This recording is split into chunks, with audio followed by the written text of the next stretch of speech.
मनोज जरांगे तिकडे निघाले, तिकडे ओबीसी नेते लक्ष्मण हाके ज्या पद्धतीचा संघर्ष समाजात पसरत चाललाय, विष जातीय विष, हे काय काय होणार आहे? एक तर जरांगेंची भूमिका योग्य आहे का हाकेंची भूमिका योग्य आहे का? काय नेमकं कायदा काय सांगतो? ते आता दोघंही लीडर आहेत पण मास्कलेस आहेत.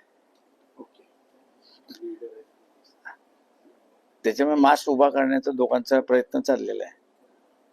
म्हणजे आरक्षण हा विषयच नाही. आरक्षण हा विषय नाही आहे. ओबीसी आरक्षण जे आहे ओबीसी आरक्षण लागू झालं ना, नाही, पण त्याच्यामुळे आता हाकेंना भांडण्याचा अधिकार राहिलेलाच नाही. हाके म्हणतायत की ओबीसी आरक्षण जे आहे राज्यातलं ते फडणवीस, एकनाथ शिंदे आणि अजितदादांनी संपवलंय महाराष्ट्रात, असं म्हणतायत. म्हणजे कुणबीला जे दिलं त्यातून ते आरक्षण ओबीसी संपवलं असं म्हणतायत. कुणबी प्रमाणपत्र हजारो वाटली असं ते असे ती वाटली गेली एकनाथ शिंदेच्या कालावधीमध्ये. ते आहे.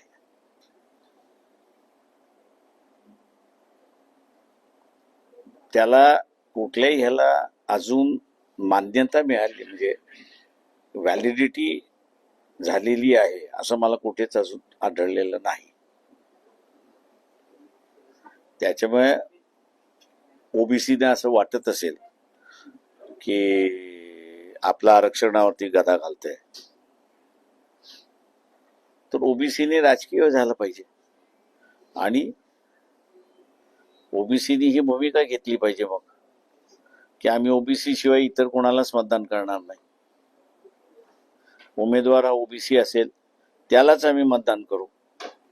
हाकेंनी ही भूमिका घ्यावी आणि प्रचाराला लागावं.